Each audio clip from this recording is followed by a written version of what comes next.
ஒரு சிறிய கிராமத்தில் மாயா என்ற ஒரு குழந்தை இருந்தது. மாயாவுக்கு இயற்கையோடு பேசுவது பிடிக்கும். மரங்களுடனும் பறவைகளுடனும் விலங்குகளுடனும் அவள் பேசினாள். ஒரு நாள் மாயா ஒரு பொக்கிஷத்தை கண்டுபிடித்தாள். இது மிகவும் அரிதான மற்றும் விலைமதிப்பற்ற பொக்கிஷமாக இருந்தது.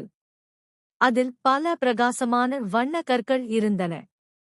ஒவ்வொரு கல்லுக்கும் ஒரு சிறப்பு சக்தி இருந்தது.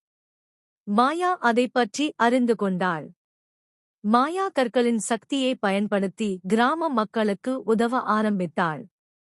மரங்களுக்கு தண்ணீர் ஊற்றவும் நோய்வாய்ப்பட்ட விலங்குகளை குணப்படுத்தவும் அவள் உதவினாள். விரைவில் மாயாவின் புகழ் கிராமம் முழுவதும் பரவியது.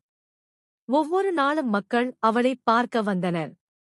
மாயா தனது பொக்கிஷங்களை எல்லோருடனும் பகிர்ந்து கொண்டாள். ஆனால் ஒரு நாள் ஒரு பேராசைக்காரன் மாயாவின் பொக்கிஷத்தை திருட முயன்றான். கிராம மக்கள் அனைவரும் ஒன்றிணைந்து மாயாவை காப்பாற்றினர்.